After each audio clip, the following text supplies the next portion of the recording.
중앙선관위가 김기식 금융감독원장의 국회의원 시절 후원금 사용과 관련해 종래 범위에서 벗어나 문제가 있다는 결론을 내린 것으로 전해졌습니다. 권순일 중앙선관위원장을 포함한 선관위원 9명은 오늘 전체 회의에서 이 같은 결론을 내린 뒤 최종 문구를 다듬어 내용을 곧 발표합니다. 전 민주당원 댓글 조작 사건을 수사하고 있는 경찰이 일명 드루킹으로 알려진 김모 씨 등 3명 외에 공범 2명을 추가로 확인하고 수사를 확대하고 있습니다. 김모 씨는 민주당 김경수 의원에게 수백 개의 메시지와 기사들을 보냈지만 김 의원은 메시지를 읽지 않았던 것으로 확인됐습니다. 김경수 의원이 드루킹 김 씨를 안희정 전 충남지사 측에게 소개했다고 밝힌 가운데 JTBC가 이와 관련한 충남도청 내부 문건을 입수했습니다. 해당 문건엔 김 의원 측이 안전지사 측에게 드루킹을 연결시켜준 정황과 김 씨가 이끄는 단체가 어떻게 인터넷에서 여론 조작을 일삼았는지 상세하게 설명돼 있습니다. 세월호가 침몰한 원인을 조사하고 있는 선체조사위원회가 조타기 신호를 전달하는 핵심 부품인 밸브에 이상이 있다는 사실을 발견한 것으로 JTBC 취재 결과 확인됐습니다. 참사 원인의 하나로 꼽히는 복원력 문제를 살펴보기 위해 배의 평형수 탱크에 대한 본격적인 조사도 시작됐습니다. 세월호 희생자 유가족과 시민 등 6천여 명이 참석한 가운데 오늘 합동 연결식이 열렸습니다. 일반인 희생자의 연결식도 4년 만에 치러졌습니다. 조현민 대한항공 전무가 어젯밤 임직원들에게 이메일을 보내 사과했지만 자신의 행동이 업무에 대한 열정에서 비롯된 것이라고 말해 오히려 논란을 키웠습니다. 회사 측은 경찰 조사가 진행되는 동안 조 전무를 업무에서 배제하는 배기 발령 조치를 했습니다. 횡목항에서 500여 미터 떨어진 이곳에 해양안전관이 들어설 예정이지만 사업 추진 3년이 지나도록 첫 삽도 뜨지 못했습니다. 세월호 참사가 4년이 지났지만 이를 기억하기 위한 각종 사업들은 표류하고 있는 상황을 잠실이 밀착 카메라에서 전해드리겠습니다. 공기청정기가 도로 위로. 내일을 바꾸는 현대수소 전기차. 시청자 여러분, JTBC 뉴스룸을 시작하겠습니다. 전국은 어지럽게 돌아갔습니다. 드루킹이라는 인물이 중심에 있습니다. 김경수 의원은 오늘 두 번째 기자회견을 열었습니다.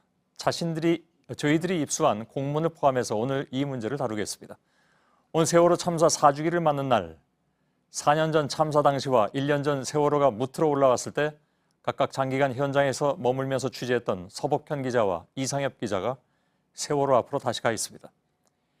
이런 가운데 오늘 김기식 금감원장의 운명에 결정적 역할을 할 중앙선관위가 조금 전에 결론을 내렸다는 소식이 들어오고 있습니다.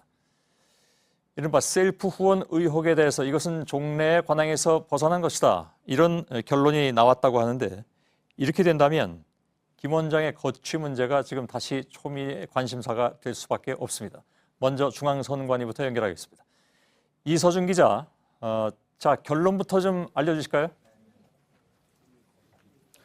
예, 아직 중앙선관위의 공식 입장이 나온 것은 아니지만 일부 위법성이 있다고 결론을 낸 것으로 전해지고 있습니다. 지난 12일 청와대가 보낸 질의서 내용을 다시 한번 보면은요. 국회의원이 임기 말에 남은 후원금을 소속단체에 기부를 하거나 보좌진들에게 퇴직금을 주는 행위, 그리고 피감 기관의 비용으로 해외 출장을 가는 행위, 또 보좌직원 또는 인턴과 함께 해외 출장을 간 행위, 또 해외 출장을 가서 관광을 한 행위 등이 문제가 되는지 여부입니다.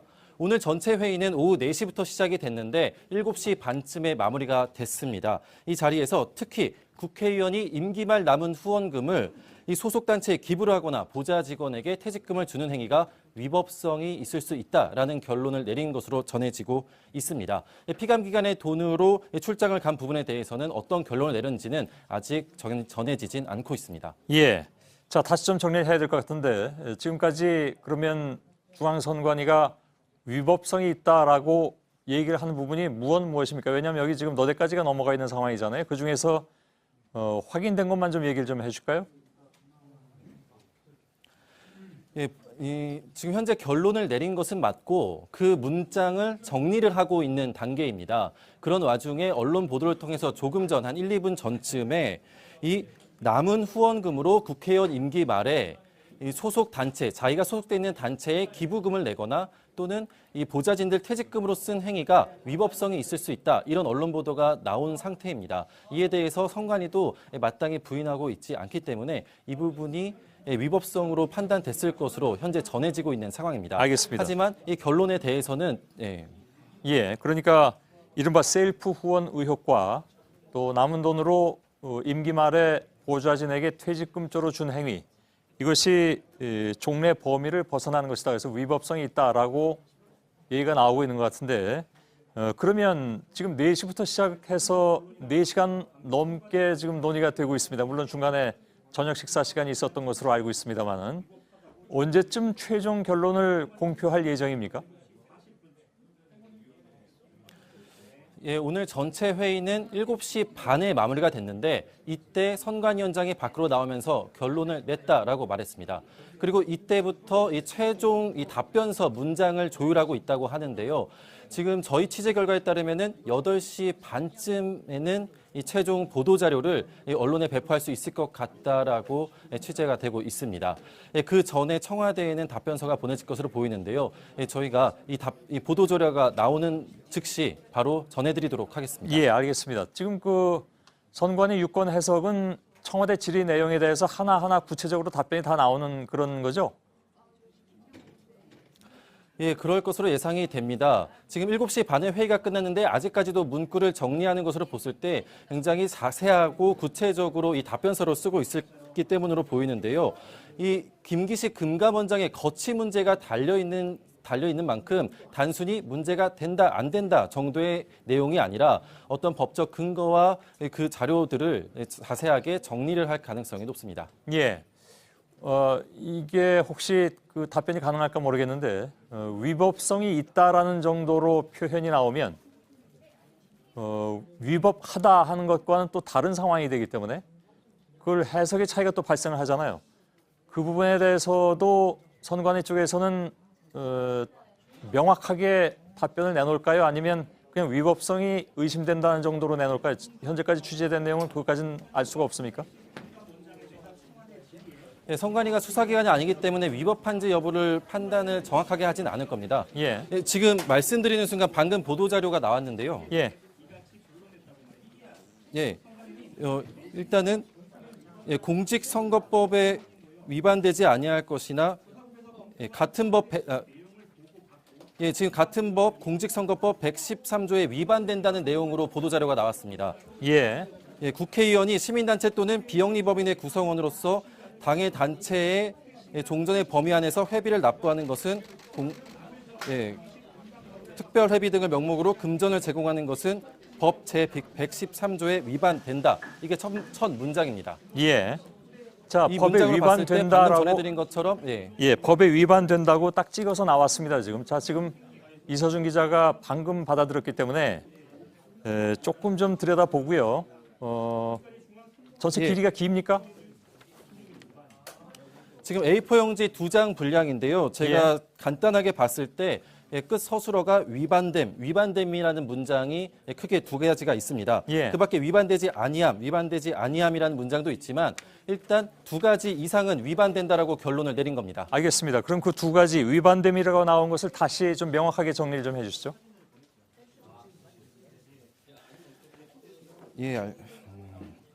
괜찮습니다. 보면서. 일단은 국회의원의 정치자금 지출 적법 여부 등에 대한 질의 이 부분에 대해서 위반된다고 했는데요.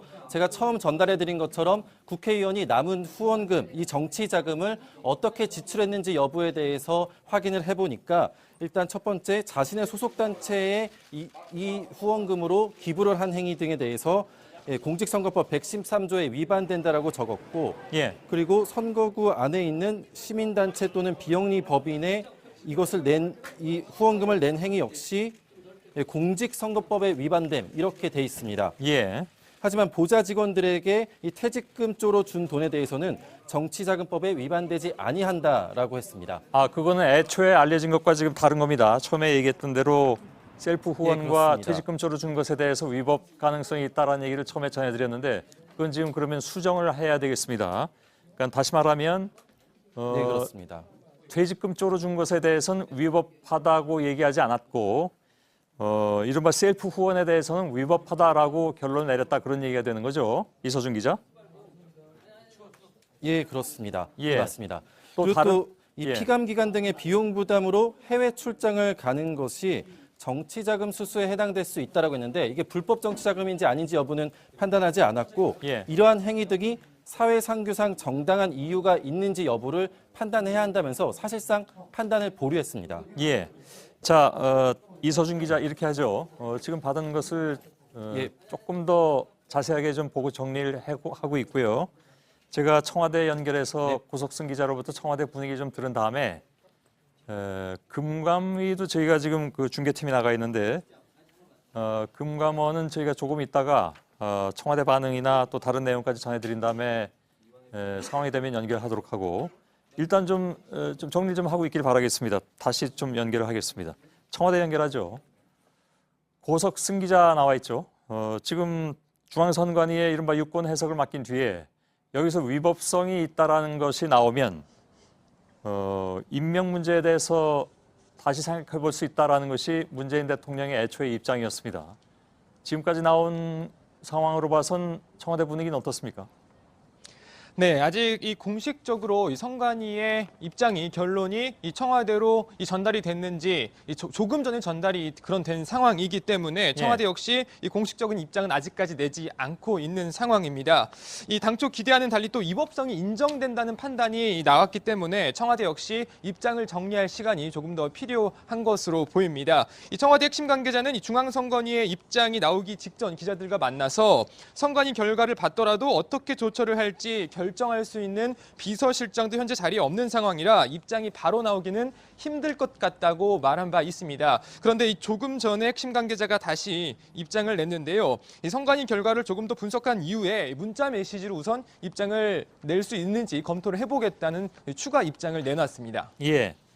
자, 지금 중앙선관위의 최종 결론은 다 나왔습니다. 저희들이 전해드린 대로 주로 이제 셀프 후원 의혹에 대해서는 이것이 분명히 법을 위반한 것이다라고 입장이 나왔기 때문에 그 어느 것 하나라도 위법성이 있다는 판단이 나온 만큼 이게 당장은 아니더라도 늦어도 내일은 청와대 입장이 나오지 않을까라고 생각은 했는데 지금 고석승 기자가 얘기한 바에 따르면 문자 메시지로라도 오늘 밤중에라도 입장을 내놓겠다는 얘기입니까? 일단 선관위의 이 결론 내용을 일단 청와대에서도 분석을 해본 뒤에 관련 입장을 오늘 낼지 아니면 내일 낼지에 대해서도 이 문자 메시지 등을 통해서 알려주겠다 이렇게 입장을 정리했습니다. 예. 자, 다른 부분에 대해서 법 위반이 아니라고 내린 부분들이 좀 많기 때문에 지금 한두 가지 정도에 대해서 법 위반이라고 하는 것을 청와대가 어떻게 받아들일지 그것만 가지고도 해임을 할 것인지 아니면 본인의 사퇴를 종용할 것인지 그건 알 수는 없습니다. 근데 그것마저도 좀 더 분석을 해봐야 되겠다는 입장이라니까 조금 더 청와대 입장 그럼 지켜보도록 하겠습니다. 저희가 청와대는 2부에라도 다시 연결해서 저 소식을 좀 전해드리도록 하고요. 혹시 이서준 기자가 아직 그 중앙선관위에 남아 있습니까? 예, 이서준 기자가 아마 그 보도 자료를 가지고 분석을 하느라고 카메라에서 조금 벗어나 있는 것 같습니다. 저희들이 최종 결론을 모두 좀 집대성을 해서 잘 정리를 해서 여러분들께 최대한 빨리 다시 전해드리도록 하겠습니다. 다음 소식으로 넘어가겠습니다. 민주당원 출신 김모 씨 등의 댓글 조작 사건을 수사하고 있는 경찰이 공범 2명을 추가로 확인하고 수사를 확대하고 있습니다.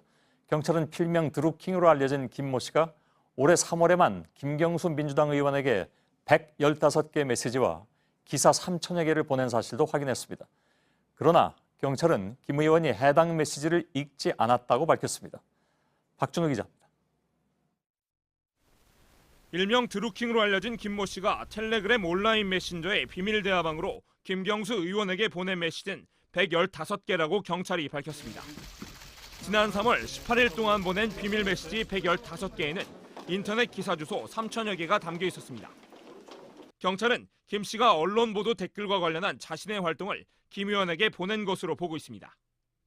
하지만 김 의원은 이 메시지를 하나도 읽지 않은 걸로 확인했습니다.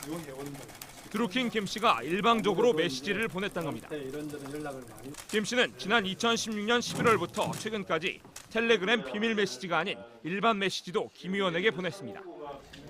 이 가운데 김 의원이 확인한 메시지는 32건이었고 마지막 확인 시점은 지난 1월 22일이었습니다. 메시지 대부분은 김 씨가 열었던 행사 관련 사진 등이었습니다. 김 의원은 한 차례 고맙다는 답변을 보낸 걸로 알려졌습니다. 경찰은 김 씨가 이전에 했던 댓글 활동이 불법적인 것이었는지 여부는 확인되지 않았다고 했습니다. 경찰은 김 씨가 이전에도 김 의원에게 메시지를 보냈는지, 보냈다면 어떤 내용인지 추가로 확인 중입니다. JTBC 박준호입니다. 이런 가운데 김경수 의원이 오늘 2차 기자회견을 열고 관련 의혹을 강하게 부인했습니다. 대선 전에 드루킹의 출판사에 간 적이 있고 대선 이후에 인사 추천을 받아서 청와대에 전달한 적도 있지만 댓글 조작 의혹과는 무관하며 오히려 계속 반협박을 해오는 통에 청와대 민정비서관실에 이를 알리기까지 했다는 겁니다. 안지현 기자입니다. 김경수 의원이 다시 해명에 나섰습니다. 지난 14일 댓글 조작 연루 의혹이 처음 불거진 뒤 두 번째입니다. 김 의원은 드루킹과 경공모 사람들이 2016년 중반쯤 문재인 후보를 지지하겠다며 의원실로 자신을 찾아왔고 이후 드루킹의 출판사에 간 적도 있다고 밝혔습니다. 당연히 안 되면 사무실을 방문하는 것 정도는 가능하지 않겠냐. 가을쯤에 가져 있는 사무실을 찾아갔습니다. 하지만 경선과 대선을 거치면서 경공모 전체가 문 후보 지지자가 아니란 사실을 알게 됐고 드루킹이 보내온 텔레그램 메시지는 일일이 확인하지 못한 채 지웠다는 취지로 설명했습니다. 이어 대선 이후 드루킹이 오사카 총영사 후보를 추천한 것과 관련해선 이를 청와대에 전달했다는 사실도 공개했습니다.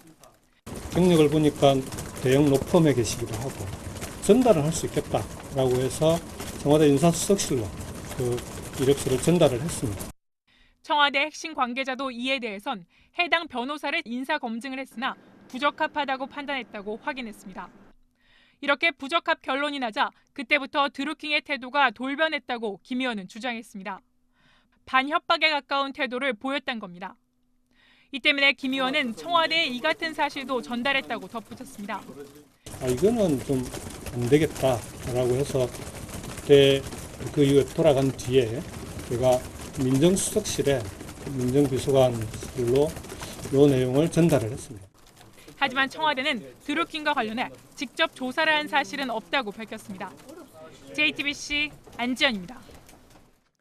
오늘 기자회견을 연 김경수 의원은 드루킹 김모 씨를 안희정 전 충남도지사에게 소개한 적이 있다고 밝혔습니다. 정확한 시점은 언급하지 않았는데요. 저희 취재진이 확인한 결과 안 전 지사는 작년 말에 김 의원 측에 드루킹을 소개받고 올 초 경공모 회원들을 대상으로 강연회를 열었습니다. 당시 충남도청 공문에는 김경수 의원 측이 안 전 지사에게 해당 모임을 연결해준 정황과 함께 경공모의 실체가 적나라하게 소개돼 있었습니다. 윤재영 기자의 보도입니다. 지난 1월 안희정 전 충남도지사가 서울 내 한 대학에서 진행한 강연 영상입니다. 안 전 지사 옆에 앉아있는 드루킹 김모 씨가 눈에 띕니다. 강연은 김 씨가 이끄는 경제적 공진화 모임이 충남도청에 요청하면서 이뤄졌습니다. 취재진이 입수한 당시 충남도청 공문입니다. 해당 특강 요청 경로를 설명하는 부분에서 김경수 국회의원의 이름이 눈에 띕니다. 강연 요청이 김 의원과 윤태영 전 청와대 대변인을 통해 충남도청 비서실로 들어왔다는 겁니다. 민주주의 강국 진보의 미래라는 제목의 이 문건에는 경공모의 실체도 잘 나타납니다. 2009년부터 활동을 시작한 이 모임은 공개된 카페 회원이 2,137명, 내부 비밀 조직원은 526명에 달합니다. 자신들의 온라인 세력도 과시합니다. 특히 자신들의 댓글 활동에 대해 문구 로소리 등 극렬 지지자들과는 별개라며 조직적 댓글 활동을 소개합니다. 대선 기간 동안 하루 700건 이상 댓글을 달고 24시간 모니터링 체제를 갖췄다는 겁니다. 특히 자신들이 안철수는 MB 아바타라는 대대적인 네거티브 공격을 했다고도 내세웁니다. 지난해 민주당 경선 당시엔 이재명 후보 지지자를 견제해 안희정 후보가 2위가 될 수 있었다고도 강조합니다. JTBC 윤재영입니다. 예, 저희 취재진은 드루킹은 어떤 사람이고 어떤 의도로 정치권을 두루 접촉해왔는지를 알아봤습니다. 드루킹이 만든 카페에서 활동했던 한 회원은 드루킹의 주장이 황당하고 해괴했다고 전하기도 했습니다. 이윤석 기자입니다. 드루킹이란 아이디를 사용하는 김모 씨가 만든 인터넷 카페 경공모입니다. 소액주주 운동이 핵심 목표였습니다. 이곳에서 회원으로 활동했던 A씨는 김 씨가 당초 원했던 자리는 국민연금공단 이사장이었다고 주장했습니다. 왜 이게 정치인을 접촉하게 됐냐 이러면 소액주주 운동을 해서 이렇게 대기업을 인수하고 싶어 했어요. 국민연금과 해외 대자본을 동원하는 것이었어요. 본래 처음 목표는 국민연금 이사장이었어요. A씨에 따르면 김 씨는 카페 채팅을 통해 이런 구상을 회원들에게 알렸습니다. 하지만 현실화가 불가능하다고 판단했는지 김 씨의 목표가 오사카 총영사관 자리로 바뀌었다고 합니다.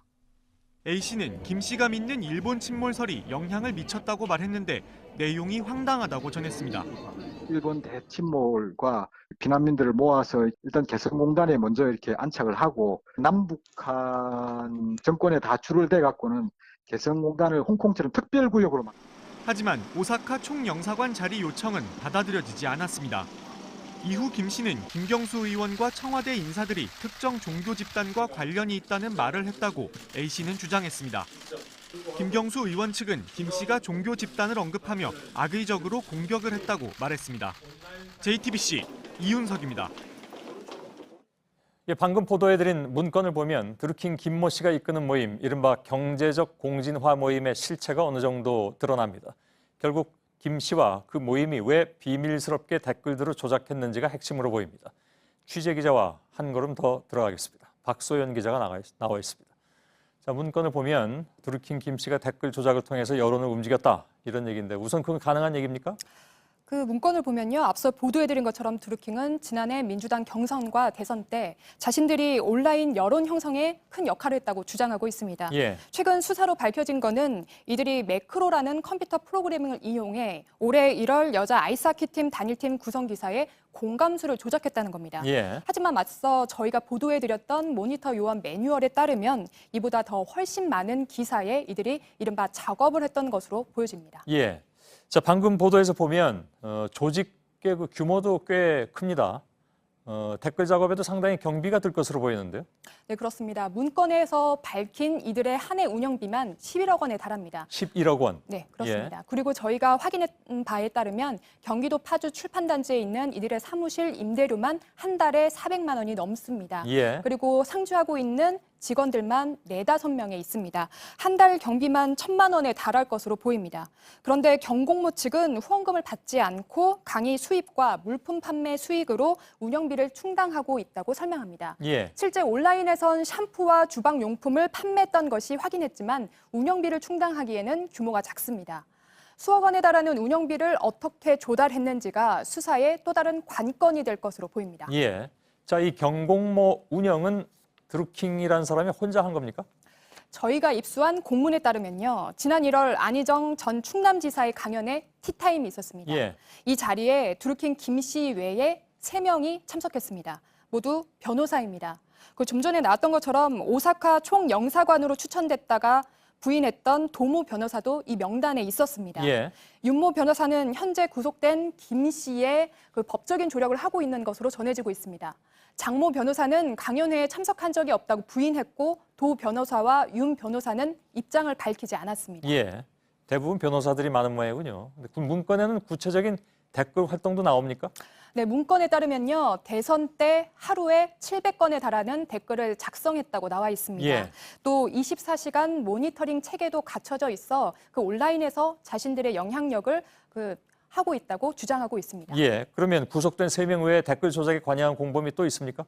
경찰에 따르면요, 그 김 씨 등 구속된 피의자 3명 외에 공범이 2명이 있다고 밝히고 있습니다. 3+2군요, 그러니까. 그렇습니다. 드루킹 측도 이런 활동을 문제로 인식하고 철저하게 보안을 유지해 왔습니다. 지금 화면에 보이는 게 경공모를 설명하는 문건인데 열린 카페 회원이 2천여 명, 숨은 카페 회원이 500여 명입니다. 숨은 카페 회원이 되려면 이념 심사에도 통과해야 합니다. 이렇게 승급된 일부 회원들이 매뉴얼에 따라 산채라고 불리는 사무실에서 보안 USB를 받은 뒤 댓글 작업에 나선 것으로 보입니다. 예. 실질적인 비밀 카페 멤버가 되기 위해서는 9년간의 교육이 필요한 것으로도 알려져 있습니다. 9년이요? 네, 그렇습니다. 이 때문에요. 댓글 공범이 더 있을 것으로 경찰은 보고 있습니다. 예, 알겠습니다. 박소연 기자였습니다. 수고했습니다. 예. 세월호 참사 4년, 바로 오늘입니다. 분명한 것은 이 사건은 아직 미제의 사건이라는 것입니다. 미수습자를 찾는 것은 사람의 힘으로 안 되는 것일 수도 있습니다. 그러나 참사의 원인을 규명하는 것은 사람의 의지로 가능할 수 있습니다. 그러나 그조차도 온갖 방해가 있었고 이제 세월호는 바로 세워져서 마지막 수색과 원인 규명 작업에 들어가게 됩니다. 배가 바로 세워지는 것처럼 이 사건을 둘러싼 모든 일들이 바로 세워지기를 모두가 바라고 있습니다. 먼저 세월호가 거치된 목포신항을 연결하겠습니다. 예, 지금 목포신항에는 참사 직후 팽목항과 진도 앞바다에서 3개월 동안 구조 상황 등을 취재한 서복현 기자, 그리고 작년에 선체 인양 이후에 목포 현장을 7개월 넘게 지켰던 이상엽 기자가 나가 있습니다. 두 기자와 잠깐 진행하겠습니다. 자, 먼저 서복현 기자, 뒤로 보이는 게 세월호 선체입니다. 4주기를 맞은 오늘도 배를 똑바로 세우는 직립 작업을 진행했다면서요? 네, 세월호엔 수직빔 33개가 설치되어 있는데요. 오늘은 이 빔을 점검하는 작업 등을 진행했습니다. 작업은 오후 6시쯤 끝이 났고요. 내일 오전 8시부터 다시 시작됩니다. 세월호 직립 작업은 참사 원인 규명 등을 위해 필요합니다. 예, 서복현 기자가 지금 있는 곳이 목포신항, 바로 배 앞이잖아요. 근데 세월호 참사 직후부터 취재했던 곳은 팽목항이었습니다. 진도에. 오늘 팽목항도 다녀왔다고 들었는데 많은 추모객들이 찾았다면서요? 네, 제가 취재했을 당시 팽목항은 수색팀이 사고 현장으로 가는 길목이자 실종자 가족의 임시 거처였습니다. 하지만 4년이 지난 지금은 추모 공간이 됐습니다. 팽목항에도 분향소가 있는데요. 오늘 참사 4주기를 맞아 추모객들의 발걸음이 이어지는 걸 볼 수 있었습니다. 방명록은 잊지 않고 기억하겠다는 글들로 채워졌습니다. 예. 자, 옆에 이상엽 기자도 나와 있습니다. 지난해 세월호 인양과 함께 특히 미수습자 수색 과정을 가까이서 꽤 오랜 기간 동안 지켜봤습니다. 누구보다 이제 가족들 심정이 간절할 텐데 미수습자 수색도 추가로 이루어질 전망이라고요? 네, 그렇습니다. 지난해 11월 미수습자 가족은 수색을 멈춰달라는 기자회견을 하고 현장을 떠났습니다. 당시 선체 내부 수색은 일단 끝이 났고 이후엔 배 안에서 걷어낸 진흙 등에서 유해를 찾는 작업을 이어갔습니다. 그리고 지난달 추가로 미수습자 유해 3점을 발견했습니다. 하지만 DNA 검사 결과 기존 미수습자의 것으로 확인이 됐습니다. 현재 수색이 제대로 이루어지지 않은 곳은 기관실 등인데 배를 똑바로 세우면 이곳을 수색할 수 있습니다. 예. 자, 그렇게 똑바로 세우게 되면 침몰 원인을 찾기 위한 선체 조사도 함께 진행될 텐데 지금 얘기한 것처럼 특히 배 왼쪽, 그러니까 좌현에 관심이 많이 간다고요? 네, 사고 당시 배가 오른쪽으로 방향을 틀면서 왼쪽으로 기울었고 그대로 가라앉았습니다. 이후 배가 옆으로 누운 상태에서 그대로 인양이 됐기 때문에 지금까지 한 번도 배 왼쪽을 보지 못했습니다. 최근 외부 충격으로 배가 침몰했을 가능성도 제기되면서 선체 좌현은 더 주목을 받고 있습니다. 예. 자, 방금 전해드린 침몰 원인과 관련해서는 저희 기자들이 현장에 내려가서 따로 취재한 내용도 있죠. 서복현 기자, 이 소식부터 좀 전해주시죠. 네, 세월호 침몰 원인에 대한 다양한 조사는 지금도 계속되고 있습니다. 사실 4년이 지난 지금까지도 우리는 세월호가 왜 침몰했는지 정확하게 알지 못합니다. 그런데 최근 선체조사위가 원인 규명에 한 발짝 더 다가갈 수 있는 중요한 단서들을 찾아낸 것으로 JTBC 취재 결과 확인이 됐습니다. 배 방향타를 조절하는 밸브와 평형수 탱크에 대한 조사를 시작한 겁니다. 이 소식은 이한길 기자가 취재했습니다. 세월호에서 떼어낸 솔레노이드 밸브라는 부품입니다. 구멍을 뚫자 검은색 폐유가 쏟아져 나옵니다. 내부엔 기름이 가득 차 있습니다. 조타실에서 배 운전대 역할을 하는 조타기를 돌리면 이 신호를 배 뒷부분 방향타에 전달하는 핵심 장치입니다. 2달 전 선체조사위는 이 밸브를 정밀 분석했습니다. 그런데 분석 과정에서 이상이 발견됐습니다. 방향타를 움직일 때를 빼고는 항상 닫혀 있어야 할 밸브가 반쯤 열린 상태였던 겁니다. 밸브가 열려 있으면 조타기에서 보낸 신호가 방향타에 제대로 전달되지 않습니다. 방향 조절이 안 돼 배가 한쪽으로 꺾일 수 있습니다. 한쪽으로 고착이 돼서 유압을 흐르게 하면 한순간에 35도로 돌아가 버리는 거예요. 앞서 대법원은 2015년 세월호 선원들 재판에서 솔레노이드 밸브에 대한 추가 조사가 필요하다고 판단했습니다. 이제야 조사가 이뤄지기 시작한 겁니다. 또 그동안 침몰 원인 중 하나로 지목됐던 평형수 탱크에 대한 조사도 시작했습니다. 진흙과 유독가스로 가득 차 있어 인양 뒤에도 오랜 기간 진입하지 못했던 곳입니다. 참사 당시 규정보다 평형수를 적게 실어 복원력이 약화됐다는 의혹이 제기됐었습니다. 실제로 최근 4번 탱크 공기 배출구로 평형수가 빠져나가 침몰이 빨라졌을 수 있다는 결론이 나왔습니다. 배가 바로 서고 기관실 진입이 가능하면 참사 원인 규명 작업도 빨라질 전망입니다. JTBC 이한길입니다. 네, 방금 전해드린 것처럼 진상규명과 관련해 아직까지 조사를 못한 곳이 바로 기관실 등이죠. 네, 그렇습니다. 기관실의 경우 배 가장 밑부분에 있는데 엔진 같은 장비가 위험하게 얽혀 있어 진입이 어려운 상태였습니다. 네, 기관실 등을 조사하려면 먼저 배를 똑바로 세우는 작업이 필요한데 이곳 목포 신항에선 이 작업이 한창 진행 중입니다. 오늘 저희 취재진이 작업 현장 바로 앞까지 가봤습니다. 이어서 연지환 기자입니다. 찢어져 망가지고 녹슬었습니다. 4년 전 승객들이 탈출하던 창문은 배가 기울어진 그때 모습 그대로 하늘을 향해 있습니다. 배는 이제 직립을 기다리고 있습니다. 배 바닥 부분에 커다란 기둥들이 보입니다. 직립 과정에서 선체를 지탱하기 위한 수직 지지대입니다. 작업을 맡은 업체는 유가족을 배려해 지지대를 모두 노란색으로 칠했습니다. 30m에 이르는 기둥들이 배 바닥에 모두 33개 설치되어 있습니다. 선체 반대쪽에도 역시 노란색 기둥들이 세워져 있습니다. 학생들이 구조를 기다리던 배 안쪽을 보겠습니다. 배 안쪽에는 시뻘겋게 녹슬거나 불에 탄 것처럼 시꺼멓습니다. 거뭇거뭇한 쇳조각들이 바닥에 떨어져 있습니다. 바다에서 3년, 무트로 올라와 1년을 보내는 동안 세월호는 삭고 약해졌습니다. 저런 기둥들 없이는 균형을 잡을 수 없습니다. 배를 들어올릴 1만 톤급 해상 크레인은 이달 말 도착합니다. 66개의 와이어를 이 지지대에 연결합니다. 그런 다음 배를 공중으로 살짝 들어 조심스럽게 회전시킵니다. 균형이 맞지 않으면 약해진 선체는 뒤틀리고 부서질 수도 있습니다. 배 밑에 깔 지지대를 빨리 설치하고 선체를 내리면 직립 작업은 마무리됩니다. 제 오른쪽 위, 그동안 한 번도 들어가지 못했던 세월호의 기관실이 있습니다. 유가족들은 이곳에서 침몰 원인을 밝힐 새로운 단서가 나오지 않을까 기대하고 있습니다. 미수습자 가족들은 배가 바로 선 뒤에 아직 돌아오지 않은 5명의 흔적이라도 찾을 수 있길 기도하고 있습니다. JTBC 연지환입니다. 지금 현장에 나가 있는 서복현 기자, 이상혁 기자 수고했습니다. 저희는 참사 당시에 아이들의 휴대폰에서 발견된 영상들을 바다로부터 온 편지란 제목으로 보도를 해드린 바가 있습니다. 모두 8번의 편지가 세상에 전해졌고 그때마다 많은 시청자 여러분께서 함께 오열하셨습니다. 이제는 부모들이 아이들에게 썼지만 붙일 수 없는 편지들이 있습니다. 그 편지 글을 오선민 기자가 전해드립니다.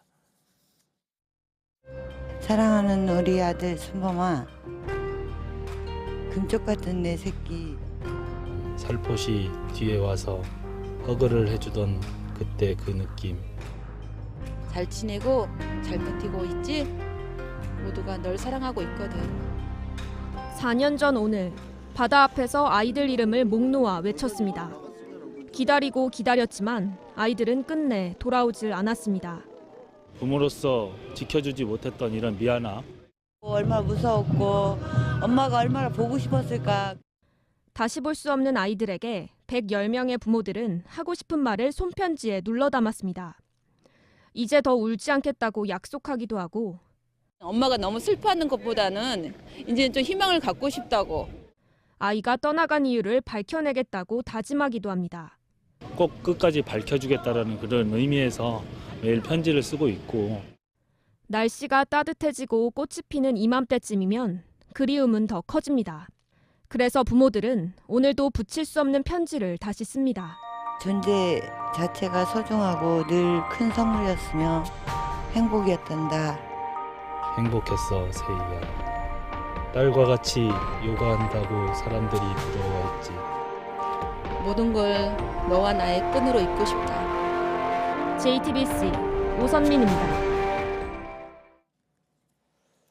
뒷일을 부탁한다. 2016년에 세상을 떠난 김관홍 잠수사, 그가 남긴 말입니다. 세월호 구조작업 이후에 많은 고초를 겪어야만 했던 그가 남긴 이 부탁대로 그렇게 뒷일을 맡은 사람들은 많이 있었습니다. 내 외국인을 가리지 않고 모두가 세월호를 기억하고 또한 행동으로 옮겼습니다. 김민관 기자입니다.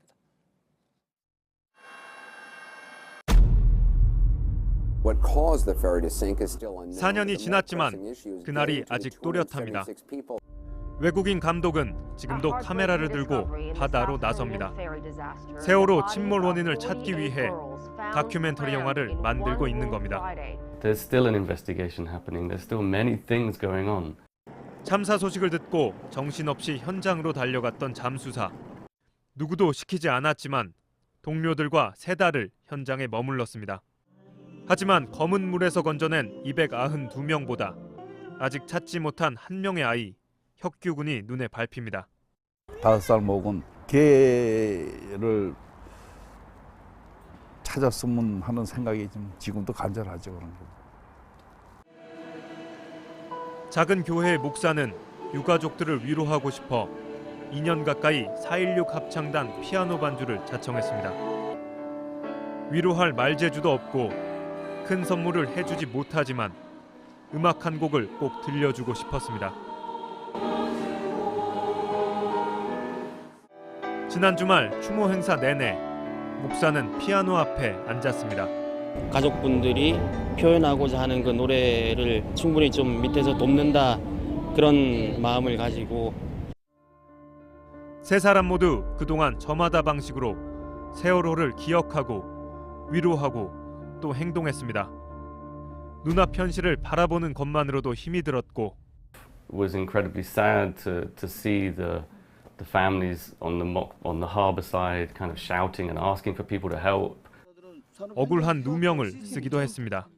자기들이 할 거를 민간 잠수사들이 진짜 거의 다 해줬는데 그거를 뭐 책임자라고 해서 이렇게 기소를 시키고 하는 게 그래도 행동하는 걸 멈출 수 없습니다. 온전한 진상규명이 아직 끝나지 않았기 때문입니다.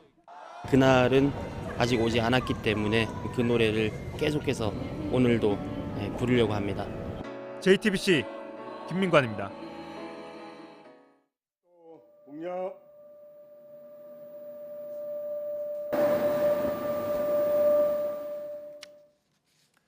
예, 지금 들으신 사이렌은 오늘 오후 3시에 안산시 전역에 울려 퍼진 소리였습니다. 세월호 참사 희생자들을 추모하는 사이렌이 1분 동안 울렸습니다.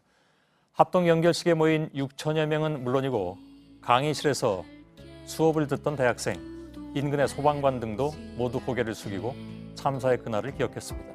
아이들의 영정과 위패 앞에서 부모들은 오열했고 일부 유가족은 구급차에 실려가기도 했습니다. 오늘 인천에서는 일반인 희생자 43명 중에 4년 전 진행하지 못한 11명의 연결식도 치러졌습니다. 문재인 대통령은 희생자들을 진정으로 추모하는 길은 안전한 대한민국을 만드는 것이라고 밝혔습니다. 국정농단 재판 1심에서 징역 24년을 선고받은 박근혜 전 대통령이 법원에 항소 포기서를 제출했습니다. 앞서 친동생인 박근령 씨가 1심 선고에 불복한다면서 대신 항소한 데 대한 거부 의사를 밝힌 겁니다. 1심 선고 이후에 검찰이 이미 항소했기 때문에 박 전 대통령 뜻과 상관없이 항소심은 열릴 예정이지만 1심에 이어서 2심 재판도 보이콧하겠다는 뜻을 강조한 것으로 분석됩니다.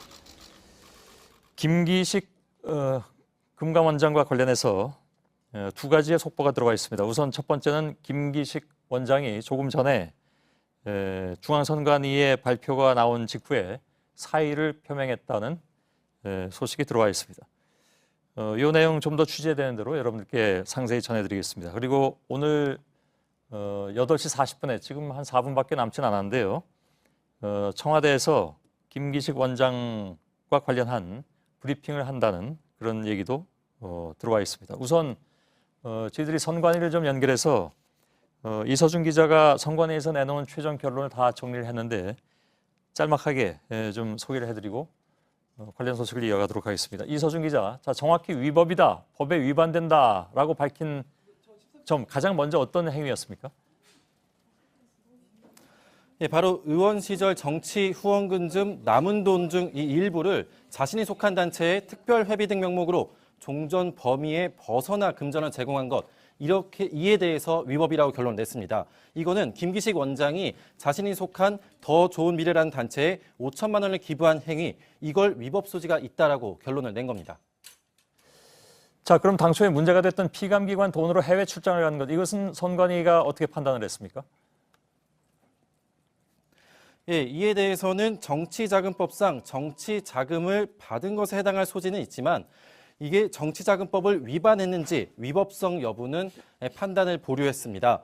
다만 국회의 지원 여부 등을 종합적으로 고려해서 사회상규상 정당한 이유가 있는지 여부를 판단해야 한다, 이런 표현을 덧붙였습니다. 이것은 청와대가 위법 소지가 없더라도 도덕적으로 문제가 될 경우 김 원장 거치의 전제 조건을 내건 부분을 의식한 부분으로 보입니다. 예. 그럼 또 나머지 내용, 그러니까 후원금으로 보좌진에 퇴직금을 준 것이라든가 여행의 인턴을 동행한 것, 여기에 대해서는 어떤 결정이 내려졌습니까? 일단 퇴직금을 준 행위에 대해서는 정치자금법에 위반되지 않는다고 결론을 냈습니다. 또 인턴 동행에 대해서도 사적 용도나 부정한 용도로 국회 예산으로 출장을 간 게 아니라면은 이 인턴 직원을 대동한 것만으로 정치자금법 위반에 해당되지는 않는다, 이렇게 결정을 했습니다. 예. 자, 청와대에 다 전달이 됐겠죠. 청와대가 잠시 후에 8시 40분에 지금 1분밖에 안 남았습니다만은 이 부분에 대해서 입장 발표를 한다고 해서 저희들이 기다리고 있는 상황이고요. 이건 저희들이 청와대에서 내용이 다 나오면 정리해서 2부에서 곧바로 좀 전해드리도록 하겠습니다. 그리고 그 전에 제가 잠깐 전해드렸습니다만은 속보에 따르면 김기식 금감원장은 조금 전에 사의를 표명한 것으로 소식이 들어오고 있습니다. 예, 자, 이서준 기자는 들어가도 됩니다. 조현민 대한항공 전무의 갑질 논란과 관련해서 경찰이 오늘 이른바 물컵 사건 당시에 피해자로 알려진 광고 대행업체 직원들을 불러서 조사했습니다. 경찰은 이번 사건의 파장이 일파만파 확대되면서 재벌의 갑질 논란에 대한 사회적 비판이 커지는 점을 감안해서 곧 조 전무를 직접 소환해서 특수 폭행 여부 등을 조사할 방침입니다. 정원석 기자입니다. 지난달 16일 문제가 된 회의에 참석했던 광고 대행업체 직원은 8명입니다. 이 중 피해자 1명을 포함한 일부가 오늘 경찰 조사를 받았습니다. 조사는 실제 폭행 의도가 있었는지를 중심으로 이뤄진 것으로 전해졌습니다. 조현민 전무가 유리 재질로 알려진 물컵을 얼굴을 향해 던졌다면 특수 폭행 혐의도 적용 가능합니다. 특수 폭행은 피해자의 의사와 무관하게 처벌이 가능하다는 점에서 일반 폭행 혐의와 다릅니다. 앞서 광고업체 측 직원들은 모바일 앱을 통해 의혹을 제기하면서 조 전무가 사람을 향해 음료병을 던졌다고 했습니다. 반면 주말 경찰 조사를 받은 대한항공 측 직원들은 조 전무가 유리컵을 바닥에 던졌다고 진술한 것으로 알려졌습니다. 이후 소리를 지르며 책상 위를 쓸어버리면서 종이컵에 담긴 음료가 광고 대행업체 직원에게 튀었다고 말한 것으로 전해집니다. 당시 회의실엔 CCTV가 없었습니다. 경찰은 목격자들을 상대로 한 참고인 조사가 끝나면 조 전무를 직접 소환해 조사할 계획도 세운 것으로 전해집니다. 검찰은 조 전무에 대한 고발건을 서울 남부지검으로 이송해 경찰 수사를 지휘하도록 했습니다.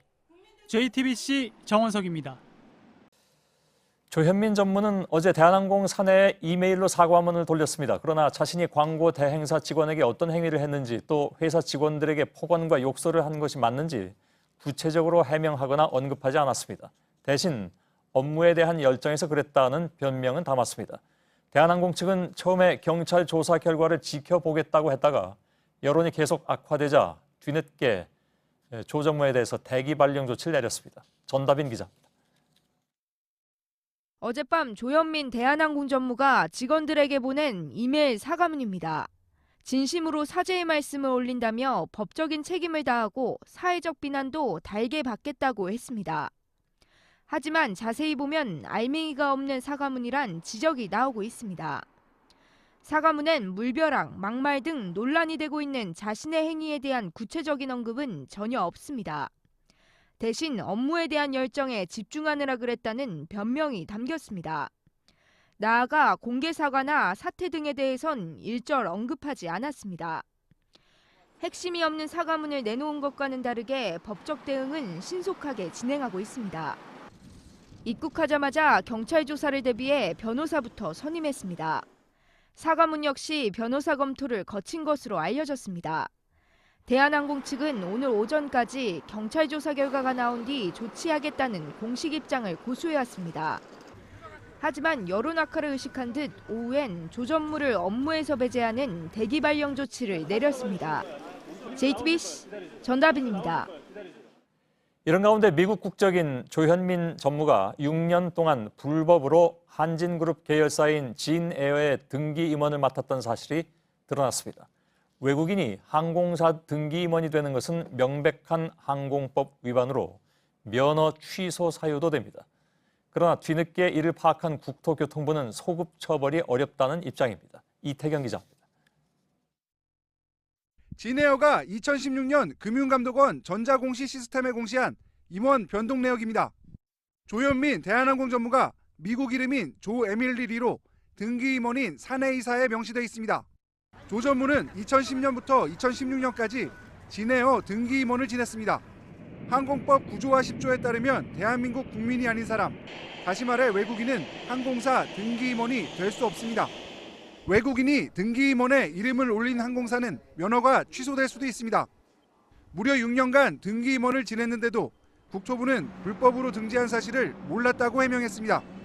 2016년 말에야 항공사의 관련 자료 제출을 의무화했기 때문에 그전에는 알 수 없었다는 겁니다. 하지만 자료 제출 의무 규정이 없었다는 이유로 주무부처가 6년간 명백한 불법을 방치한 건 납득하기 어렵다는 지적입니다. 처벌 여부와 관련해 국토부는 법률 자문을 받아본 결과 과거일을 소급해 처벌하거나 면허를 취소하긴 어렵다는 입장을 내놨습니다.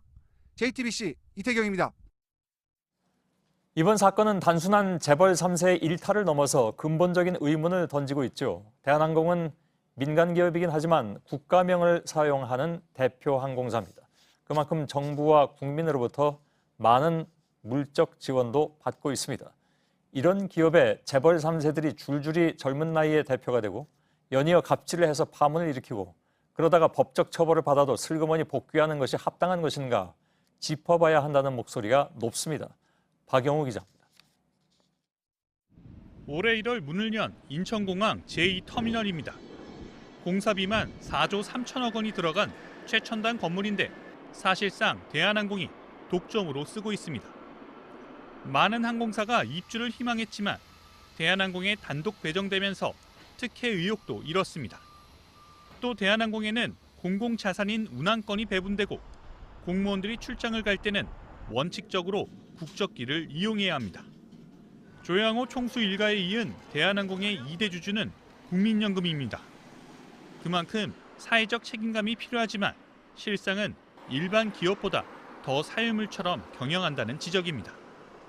총수 일가들의 자녀들은 경영 능력을 제대로 검증받지 않은 채 줄줄이 고위 임원이 됐고 연이어 갑질 논란에 휩싸였습니다. 조원태 대한항공 사장은 입사 10년 만에 부사장으로 승진한 데 이어 지난해에는 사장으로 승진했습니다. 작은 딸인 조현민 대한항공 전무 역시 2013년 국내 최연소 대기업 임원 타이틀을 달았습니다. 큰딸인 조연아 카로텔 사장은 승무원 폭행으로 유죄가 확정된 상황에서도 회사에 복귀했습니다. 시민단체는 물론 정치권에선 한진그룹 3남매의 경영 일선 퇴진을 요구하는 목소리가 커지고 있습니다. JTBC 박여우입니다. 대한항공 총수 일가의 이런 행태에 여론은 더욱 들끓고 있습니다. 청와대 게시판에는 이번 갑질 파문 관련 청원만 나흘 만에 약 400건이 쏟아졌습니다. 노조도 조현민 전무의 사퇴와 대국민 사과를 요구하고 나섰습니다. 구희령 기자입니다. 대한항공의 이름을 바꾸고 태극마크를 박탈하라. 청와대에 쏟아진 청원 400건 중 대부분은 이런 내용입니다. 땅콩 회항, 갑질 파문으로 해외에서도 망신당한 대한항공이 더 이상 국가 이미지를 손상시키지 못하도록 해야 한다는 겁니다. 조현민 전무의 이메일 사과 후 비난 여론은 오히려 더 끌어올랐습니다. 대한항공 총수 자녀인 조 전무가 미국 국적이라는 점에 대해서도 비판이 잇따랐습니다. 대한항공 임직원 2만여 명은 속이 탑니다. 왜 아무 죄도 없는 직원이 조 전무의 갑질 행동 때문에 대신 비난받아야 하냐는 겁니다. 조 전무가 즉각 사퇴하고 사과해야 한다고 세계 노조가 공동 성명까지 냈습니다. 회사 이름을 계속 쓰기를 간절히 희망한다고 호소도 했습니다. 대한항공 새 노조가 한 목소리를 낸 건 이례적인 일입니다. 그만큼 총수 일가의 행태에 대한 분노와 회사 상황에 대한 위기의식이 크기 때문이란 분석입니다. JTBC 구희령입니다. 예, 김기식 금감원장을 둘러싼 상황이 급박하게 돌아갔습니다. 중앙선관위가 김기식 금감원장의 의혹 가운데 일부 사안에 대해서 위법하다는 결론을 내렸죠. 그러자 김기식 원장도 곧바로 사의를 표명했고 청와대에서는 그 사표를 수리한다라는 내용을 조금 전에 내놨습니다. 청와대 잠깐 연결하겠습니다. 고석승 기자, 일부에서 연결했을 때는 청와대가 선관위 입장을 존중한다고 입장을 냈는데 넘어온 입장이 그렇게 길진 않습니다. 구체적으로 좀 전해주시죠. 다른 얘기들이 있다면. 예, 선관위가 일부 사안에 대해서 위법하는 결론을 내자 30여 분 만에 김 원장이 사의를 표명했고 청와대도 입장 표명을 위해서 분주하게 움직였습니다. 조금 전에 청와대 고위 관계자가 기자실을 들러서 입장을 냈는데요. 선관위의 판단을 존중한다. 문재인 대통령은 선관위의 판단 직후 사의를 표명한 김기식 원장의 사표를 수리할 예정이다라고 말했습니다. 이 고위 관계자는 내일 중으로 사표가 수리될 것으로 보인다라고 덧붙였습니다. 예, 문재인 대통령의 직접적인 반응이 혹시 나왔습니까? 네, 문재인 대통령이 어떤 반응을 보였는지에 대해서는 따로 입장을 밝힌 것은 아직 나오지 않았습니다. 다만 일부 기자들이 이 후원금 부분, 이 기부 행위 부분에 대해서 민정 라인에서 왜 이것은 따로 검토를 하지 않았느냐라고 질문을 하자 이 검증 당시에 후원금 부분은 이 검증에 포함되어 있지 않았었다라고 고위 관계자는 전했습니다. 예, 청와대에서 고석승 기자였습니다. 곧바로 금융감독원을 연결하겠습니다. 결국 사의를 김 원장이 표현했는데 선관위가 의원 임기 만료 전 5천만 원 후원금을 받은 것과 피감기관 후원으로 해외 출장을 간 것에 대해서 위법 판단을 내린 것으로 알려지자 곧바로 금감원장직에서 물러난 것으로 나와 있죠. 앞서 선관위 결정이 나오기 전에 김 원장은 지하 주차장을 통해서 퇴근하는 모습이 목격되기도 했습니다. 이주찬 기자 연결되어 있습니다. 자, 김 원장이 공식적으로 사의를 밝힌 거죠, 그러니까? 예, 그렇습니다. 조금 전인 8시 30분 금감원은 감사원이 김 원장의 사의를 전했다고 전했습니다. 본인은 선관위 결정을 존중하여 즉각 임명권자에게 사의를 표명했다, 이런 내용입니다. 예, 이미 퇴근한 상황이라면서요? 그렇습니다. 김기식 원장은 오후 6시 50분쯤 금감원 지하주차장을 통해서 이미 퇴근한 상태입니다. 취재진이 이곳 1층 로비에서 퇴근하면서의 어떤 거취를 물으려고 기다리고 있었는데 이를 피하려고 지하로 주차장으로 간 것으로 보입니다. 앞서 김 원장은 예정된 일정을 소화했습니다. 오후 3시에는 저축은행 대표들과 간담회를 가졌습니다. 금감원장으로 취임한 공식 일정으로는 3번째입니다. 예. 자, 공식 일정을 쭉 그대로 수행을 하고 있었기 때문에 본인이나 아니면 금감원 측이 오후까지 이런 상황을 전혀 예상하지 못했다는 얘기가 될까요? 예, 그렇습니다. 김 원장은 간담회 자리에서 그 전과 후에 기자들을 만난 자리에서 이 거취를 묻는 질문에 엷은 미소를 지은 채 아무런 대답을 하지 않았습니다. 김 원장은 오후 저축은행 중앙은행장과 자산규모 상위 10개 저축은행 CEO들과 만나서 간담회를 가졌는데요. 20%가 넘는 고금리를 유지하는 것은 은행들의 존재 이유가 없다, 이렇게 강하게 발언하는 등 강한 업무 의지를 드러내기도 했습니다. 이 때문에 금감원에선 김 원장이 사퇴하는 상황을 전혀 예상하지 못해서 당황하는 모습도 보이고 있습니다. 전임 최응식 원장이 불명예 퇴진한 데 이어 김 원장이 취임 2주 만에 물러나게 되자 직원들도 계속 당황스러운 표정을 짓고 있습니다. 예, 이주찬 기자가 금감원에서 전해드렸습니다. 네, 다음 소식입니다. 만민중앙교회 지도자 이재록 씨의 성폭행 의혹에 대한 경찰 수사가 속도를 내고 있습니다. 오늘은 이 씨의 측근으로 불리던 교회 부목사가 경찰에 자진 출석했습니다. 부목사는 경찰에 나가기 전 이 교회 문제점을 폭로하는 양심 선언이란 제목의 음성 메시지를 신도들에게 남겼습니다. 최수연 기자입니다. 만민중앙교회 부목사 A씨가 지난주 금요일 사표를 낸 뒤 오늘 경찰에 스스로 출석했습니다. A씨는 경찰에 출석하기 전 양심 선언이란 제목으로 교회의 문제점을 폭로하는 음성 메시지를 신도들에게 보냈습니다. 이전에 그 가면을 벗고 신앙 안에서 신앙의 양심 고백을 이 시간 드리고자 합니다. 이제 눈 뜨세요. 귀 여세요. 그동안 교회 내에서 성폭력이 이루어졌음을 인정하는 듯한 발언도 했습니다. 유치를 행하고 있고 간음을 행하고 있는데 믿음의 분량이 올라갑니다. 그러면서 신도들에게 지금부터라도 이재록 씨가 아닌 성경을 믿으라고 당부하기도 했습니다. 여러분이 한 행동을 하나님의 말씀에 기초를 하는 것입니다. 그게 맞는 행동이었는지, 그게 과연 옳은 행동이었는지. 부목사에 이어 교회의 다른 고위 직원도 사표를 낸 것으로 전해졌습니다. 해당 직원은 교회를 떠나기 전 신도들에게 남긴 글에서 그동안 성폭행 문제를 알고도 외면해왔다고 했습니다. 이에 대해 교회 측은 일부 목사와 교인의 일탈일 뿐이라며 신도들에게 이들과 접촉하지 말라고 공지했습니다. 경찰은 조만간 교회 관계자들을 대상으로 본격적인 소환에 들어갈 방침입니다. JTBC 최수현입니다.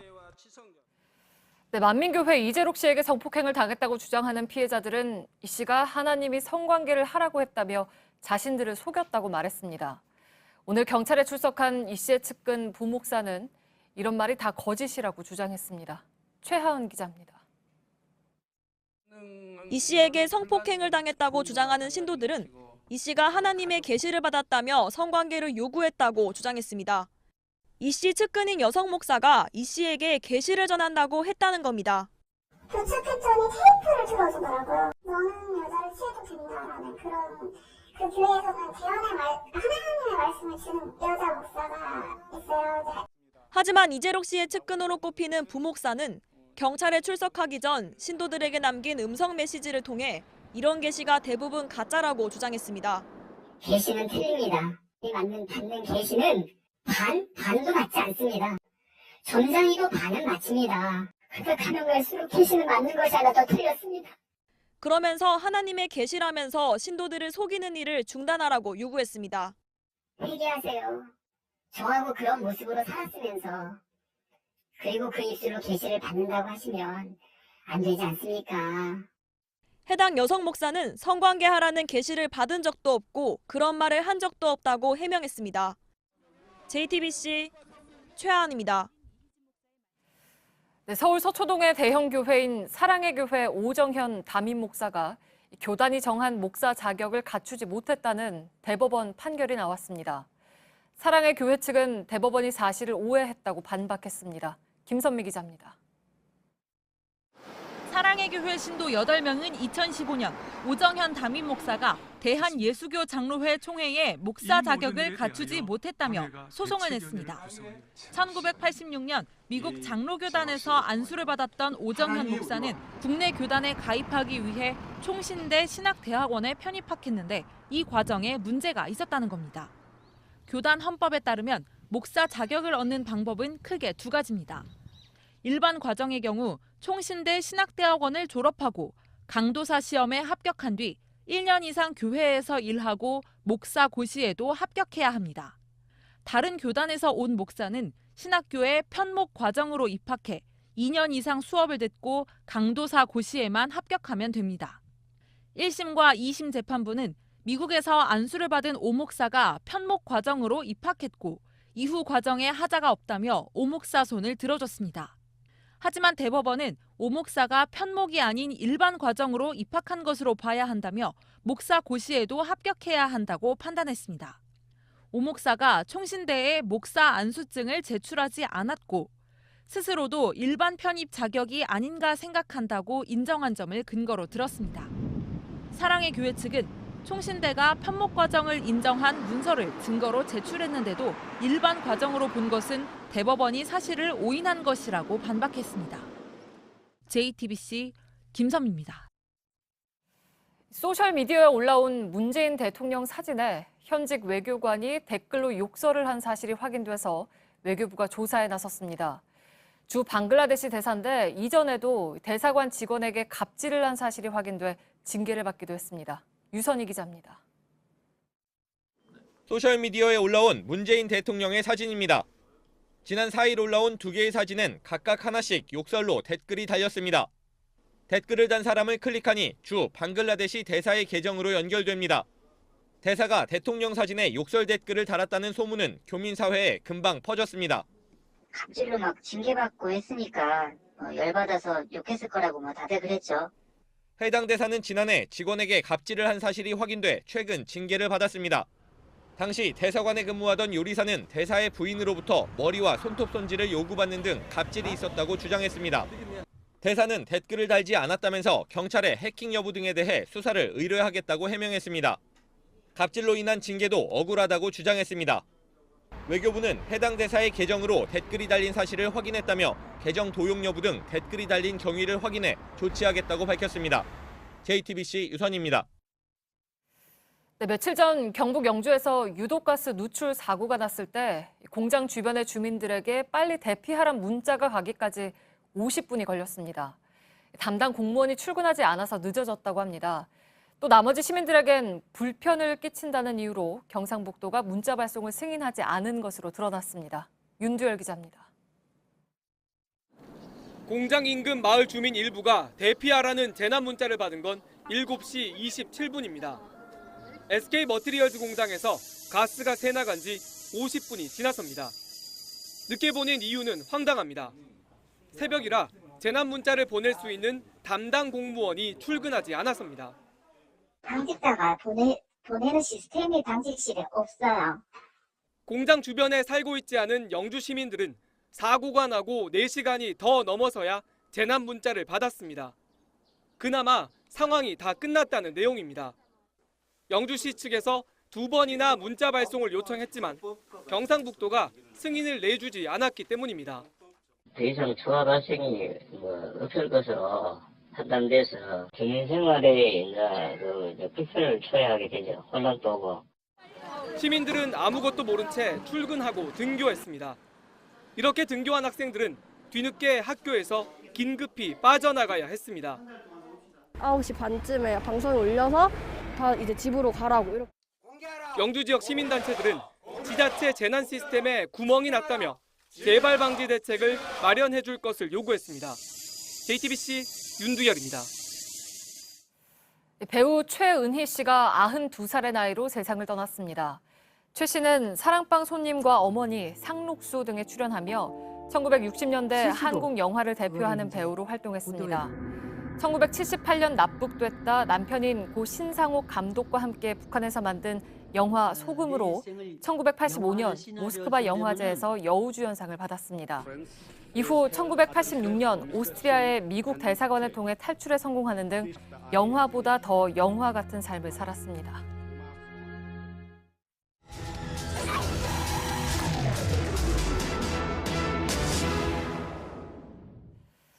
네, 세월호 참사가 있은 지 4년이 지났지만 참사를 기억하기 위한 사업들이 각종 장애물에 막혀 표류하고 있습니다. 진도 팽목항도 몇 년 뒤면 지금의 모습을 많이 잃을 것으로 보입니다. 밀착 카메라 구혜진 기자입니다. 강풍이 부는 날씨에도 시민들의 발길은 끊기지 않습니다.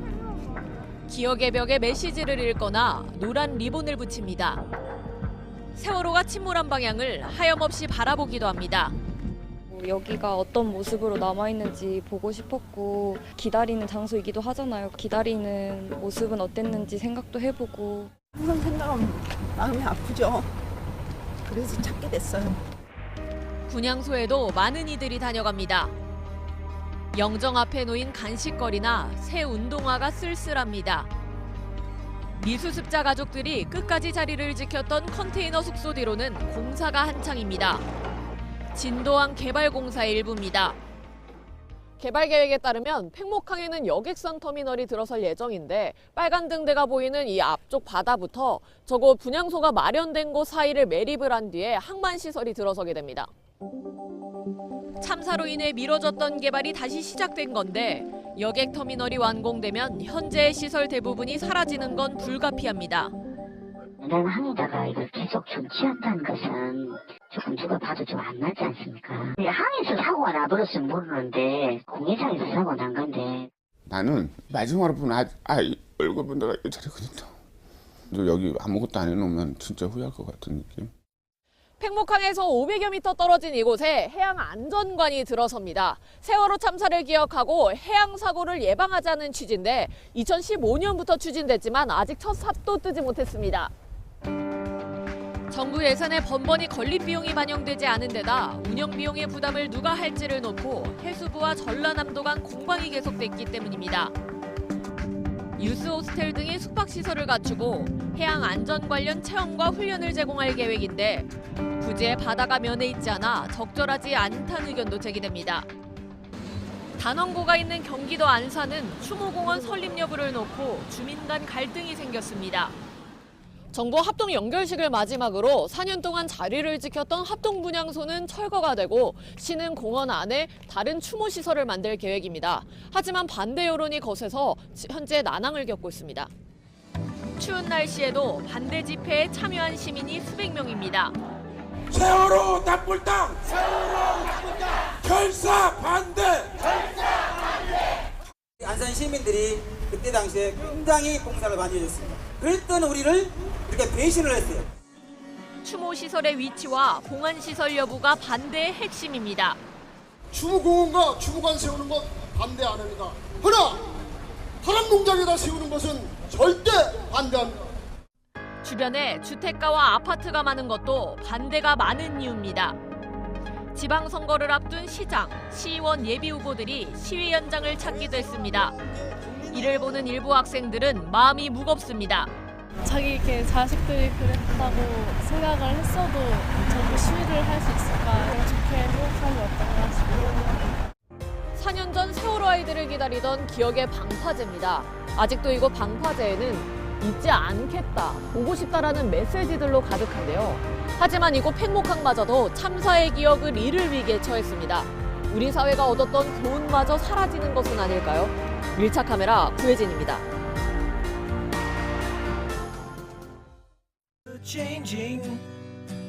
성공의 반대말은 실패가 아닌 포기라는 것.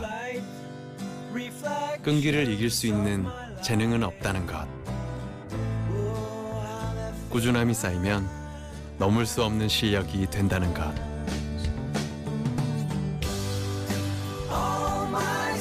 (60년의) 시간이 알려주었습니다. 계속하는 것이 힘이다. KCC.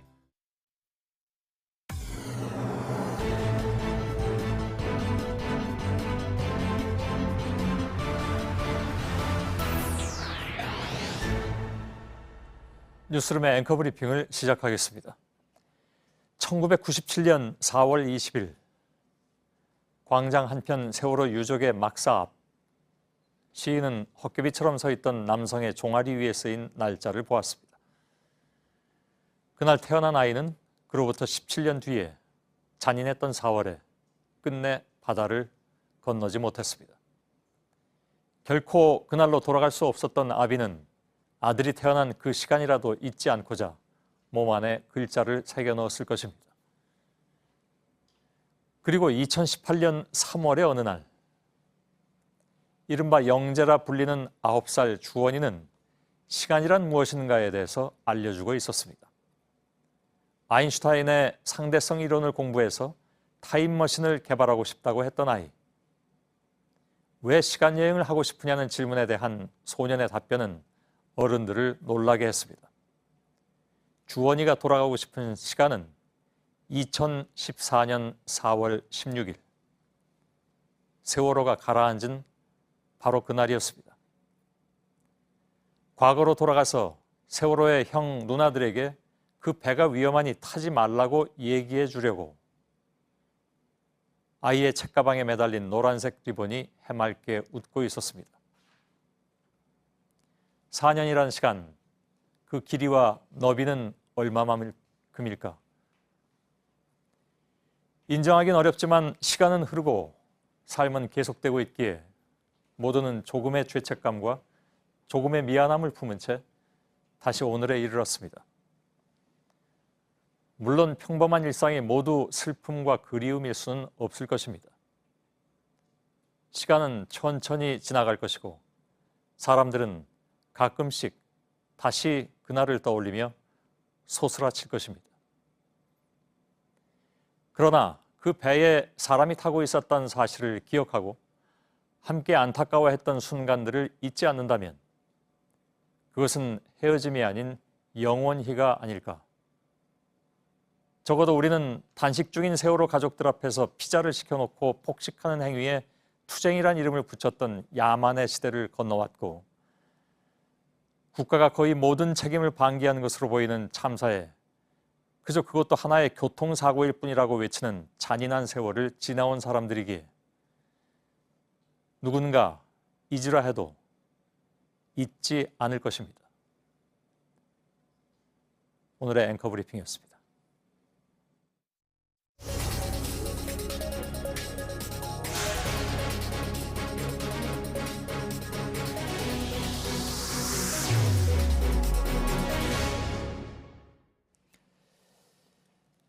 예, 조현아 전 부사장의 이른바 땅콩 회항 사건에 이어서 동생 조현민 전무의 이른바 갑질 논란까지 대한항공이 바람잘 날이 없습니다. 회사 명칭에서 대한을 떼내야 한다라는 청와대 청원 여론이 높고 회사 안에서는 이례적으로 3개의 노조가 한 목소리로 조 전무의 퇴진을 요구하고 나섰습니다. 실제 국적기 이름을 회수할 수 있는지 여부는 잠시 후에 팩트체크해서 좀 알아보겠습니다. 일단 대한항공이 오늘 오후 늦게 조 전무를 대기 발령 내고 업무에서 배제했는데 회사 내부 분위기를 좀 알아보죠. 대한항공 조종사 노조 김성기 위원장이 전화로 연결되어 있습니다. 몇 가지만 좀 알아보도록 하겠습니다. 김 위원장님 나와 계시죠? 네, 나와 있습니다. 예. 우선 안녕하세요. 예, 안녕하십니까. 우선 조현민 전무에 대한 대기 발령을 어떻게 받아들이고 계십니까? 이거는 아니다라고 저희는 판단하고 있습니다. 대기 발령은 회사 내에 있는 인사 징계 절차이긴 하지만 대기 발령이 풀리면 언제든 원복이 가능한 상황이기 때문입니다. 예. 뭐 물러났던 사람도 다시 돌아오는 상황이긴 하니까 대기 발령 가지고는 도저히 이 상황을 해결하기 어렵다라는 것이 아마 노조의 생각인 것 같습니다. 조현아 전 부사장은 뭐 아까 말씀드린 것처럼 땅콩 회항 사건으로 물러났다가 최근에 계열사 사장, 그러니까 칼 호텔 네트워크인가요? 거기 복귀를 했는데 네. 비슷한 전철을 밟아서 다시 돌아올 것이다 이렇게 보시나 보죠? 네, 가능하다고 생각하고 있습니다. 예. 최고 경영진의 결심이 없이는 반복될 수밖에 없는 회사 구조이기 때문입니다. 예. 그 최고 경영진이라 하면 그 부친을 얘기하는 거 아니겠습니까? 네, 맞습니다. 예. 혹시 어떤 생각을 가지고 있는지 알려진 바가 없습니까? 뭐 저희가 직접 들은 바는 없고요. 사실은 그저께 일요일 날 아침에 다낭에서 돌아왔지 않습니까요? 조현민 전무가. 네, 다낭에서 돌아오면서 곧 기자회견이 있을 거라는 기사도 보고 저희들은 뭐 진정성 있는 사과와 함께 어떤 그 국민의 분노뿐만 아니라 직원들의 사기도 진작시킬 수 있는 사과와 함께 액션이 있을 거라고 기대했는데 사실은 여지껏 없고 오늘 오후 늦게 나온 얘기는 일단은 대기 발령 조치를 취하는 걸 보면서 이렇다 그러면 지금 밖에서 느끼는 것처럼 안에서는 심각하게 느끼지 못하는 거 아닌가 이런 생각도 하게 됩니다. 예. 지금 3개 노조가 합동으로 공동성명서를 냈습니다. 거기서 아무튼 조현민 전무는 사퇴하라. 그리고 국민에 대한 사과를 해라. 이렇게 요구를 하셨는데 네.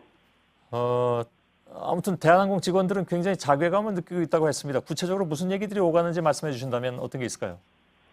특히 뭐 회사진 많은 직원들 입장에서는 자부심도 갖고 좋은 회사를 만들겠다고 열심히 일을 해왔는데 지금 어떤 회사의 어떤 업무나 일이 아닌 개인적인 일탈로 인해서 국민에 대한 이미지가 손상이 되고 또 집에 돌아갔을 때 가족들로부터 들리는 얘기들이 굉장히 창피해서 어디다 얼굴을 못 들 정도의 얘기들을 듣고 다닌다고 예. 직원들이 굉장히 자조적인 표현들로 우리 열마당에 도배가 되고 있습니다. 혹시 말이죠. 네. 뭐 내부 게시판에는 나도 제보를 하겠다 이런 의견들이 많이 올라오고 있다고 들었는데 네네. 이번 건 말고 뭐 워낙 많은 일이 있다고 이게 거의 다반사라고 얘기가 나와서 네네. 일반 사람으로선 그게 잘 상상은 가지 않습니다. 물론 뭐 엊그저께 그 공개됐던 녹음 파일인가요? 그걸 들어보면 네네. 예, 물론 회사 측에서는 그게 조현민 전무가 아니라고 주장은 하고 있지만 그걸 제보한 사람은 사원 신분까지 밝히면서 그걸 제보했는데 네네. 그런 사례들이 많이 있습니까? 사실은 저는 운항승무원 노조이기 때문에 직접 그런 사례들을 접할 기회는 없었고 예, 간간히 카더라 소문으로는 좀 들었습니다. 예, 그렇지만 뭐 카더라 소문 가지고 그거를 전부 믿을 수도 없는 일이고 물론 그렇죠. 예, 위원장 입장에서 그렇다고 그걸 가지고 어떤 사실을 체근할 수 있는 환경도 아니고 예, 그런데 사실은 그 음성 파일 저도 처음 들었는데 사실 그거 듣고 많은 상직간부들하고 조합원들하고 논의하면서 다들 많이 놀라고 어떻게 뭐랄까 어떻게 할 수 없는 격한 감정을 느낀 것들을 표현들을 했습니다. 예. 예. 그 땅콩 회항 사건 때 그런 얘기가 나왔습니다. 그러니까 그런 이른바 갑질이라는 것이 항공 운항에도 그 안전에도 영향을 끼친다라는 얘기들이 많이 나왔었는데 네. 오너 일가의 이런 일종의 일탈 같은 것이 직간접적으로 항공 운항에 영향을 끼칠 수 있을까요? 제가 위원장으로서 개인적으로 조합원들한테는 프로페셔널한 마음으로 본인 자기 관리 잘하고 심리가 잘해서 이런 일이 안 생기길 바라는 게 영향을 받지 않기를 바라는 게 제 개인적인 마음이고요. 예. 그렇긴 하지만 저희가 조종 훈련 교육하는 과정에서 굉장히 주의 깊게 교육생들한테 많이 하는 말 중에 조종사들이 커먼 에러로 실수하는 요인 중에 심리적인 요소들이 있습니다. 그렇겠죠. 그런 것들이 뭐 디스트레스나 픽세이션이나 뭐 이런 단어들로 표현이 되는데 사실은 아무리 프로페셔널한 사람들이더라도 한 사람의 감정을 가진 인간이기 때문에 예. 어떤 중요한 순간에 이륙을 하거나 접근, 착륙하는 순간에 많은 집중력을 요하는데 그런 심리적인 요소로 인해서 영향을 받을까 심히 우려는 하고 있습니다. 예. 알겠습니다. 그것뿐만이 아니라도 그 뭐 직접적으로 그게 영향을 끼치냐 안 끼치냐를 따지기 이전에 네네. 회사 자체가 지금 글로벌하게 어찌 보면 망신을 당하고 있는 상황이 돼서 네. 거기서 오는 스트레스도 상당히 있을 것 같아서요. 그래서 좀 네네네. 걱정이 돼서 그런 질문을 드렸습니다. 알겠습니다. 대한항공 조종사 노조 김성기 위원장이었습니다. 고맙습니다. 네, 감사합니다. 예.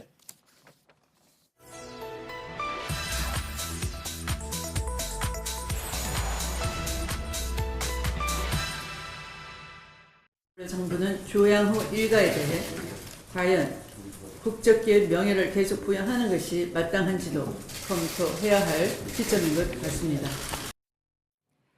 네, 대한항공에 관한 국민청원이 이어지고 있습니다. 대한이라는 이름과 또 태극 무늬를 쓰지 못하게 해달라는 내용입니다. 정치권에서도 비슷한 목소리가 나옵니다. 대한민국의 국격을 그것도 반복적으로 떨어뜨렸으니까 이 책임을 지워야 한다는 거죠. 팩트체크에서 그 가능성을 살펴봤습니다. 오대영 기자, 대한항공이 일단 민영 항공사죠? 네, 원래는 대한항공공사라고 해서 국영 기업이었습니다. 네. 그런데 적자가 심했습니다. 그래서 1969년에 박정희 전 대통령의 요청으로 한진 상사가 인수를 하게 됐습니다. 이때 영문명은 코리안 에어라인스로 그대로 둔 채 네. 대한항공이라고 이름을 바꿨습니다. 저렇게 나는 새 모양의 문양을 넣었습니다.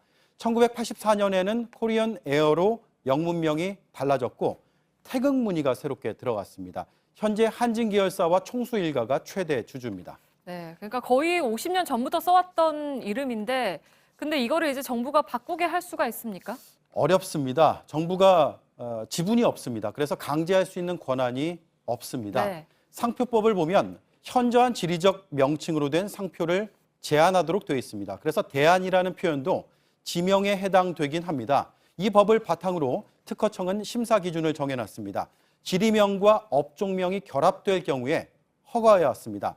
지명과 혼동되지 않는다는 이유 때문입니다. 영문도 마찬가지여서 혼용할 경우에 코리아, 코리언을 등록할 수 있습니다. 네. 단 이 상표 심사 기준은 2008년 4월에 폐지가 됐습니다. 이전에 허가받은 것은 괜찮은데 2008년 이후에는 대한과 한국을 상표로 쓰는 것이 금지됐습니다. 네, 사실 외국에서 코리안 에어라고 하면 한국을 떠올릴 수밖에 없고 그래서 이제 국격을 떨어뜨린다라는 말이 나오는 건데 정부가 이거를 결국에는 쓰지 못하게 할 방법이 없다는 거군요. 네, 태극 무늬도 마찬가지인데요. 네. 상표법은 1949년 이래로 대한민국 국기와 동일 또는 유사한 상표를 금지해왔습니다. 이를 토대로 정한 특허청의 심사 기준을 보겠습니다.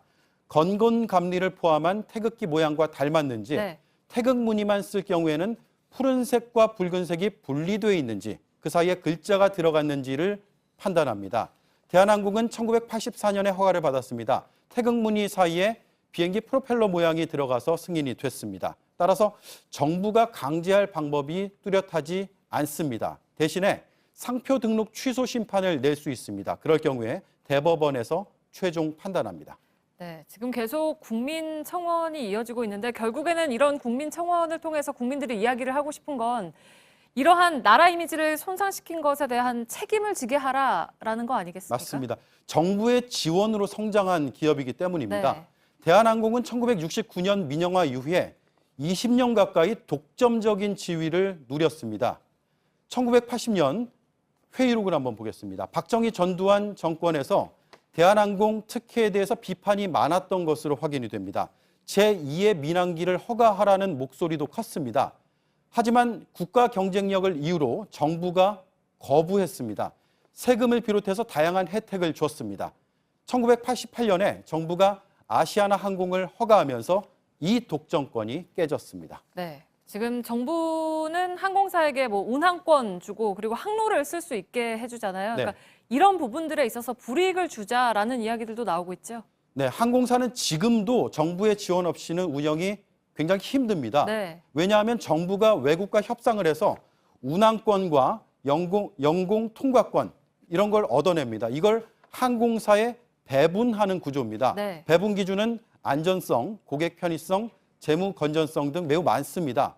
반복되는 갑질이 경영을 흔들리게 한다면 악영향을 미칠 수 있습니다. 네, 팩트체크 오대영 기자였습니다.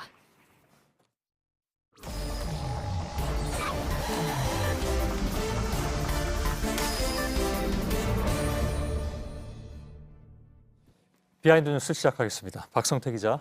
예. 열죠 첫 번째 키워드를. 네, 첫 번째 키워드는 전략적 고백입니다. 누구의 고백입니까? 자유한국당의 고백인데요. 예. 오늘 국회 자유한국당 회의실에 처음 보는 배경막이 등장했습니다. 절대 권력은 절대 부패한다.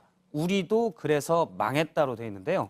밑에 편말을 보면 김기식 금감원장의 사퇴, 또 전 민주당원이 개입된 댓글 공작 진상조사를 요구하면서 절대 권력은 부패한다라고 했습니다.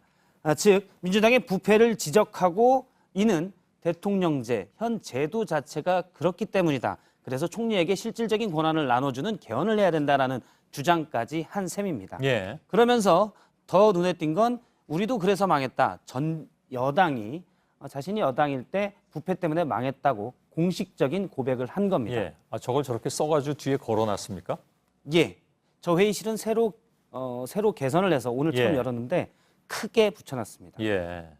홍준표 대표는 원래 이명박 박근혜 전 대통령에 대해서 정치적인 보복이다 이렇게 주장을 해오지 않았나요? 예, 홍 대표의 인식과는 결이 약간 다른 셈인데요. 부패해서 망했다는 얘기가 아니었잖아요, 그때는. 그렇습니다. 일부 국정원을 잘못했다라고 했지만 부패라는 표현은 없었습니다. 예. 그런데 저 문구는 김성태 원내대표의 아이디어라고 합니다. 당 관계자가 전하기를 무미건조한 문구로는 안 된다면서 그래서 우리도 망했다라는 문구를 넣어달라고 예. 김성태 원내대표가 냈다고 합니다. 예. 김성태 원내대표는 이전에 최순실 국정농단 국정조사 특위위원장을 했기 때문에 사실 박근혜 정부와는 거리가 있고 예. 또 지방선거 이후에 자유한국당의 지도부가 어떻게 변할지에 대한 관심도 많은데 여기에 대해서 기존에 책임 있는 사람들을 견제하는 것 아니냐라는 해석도 가능합니다. 예. 자유한국당의 배경막은 간혹 정확한 표현을 하고 나는데요.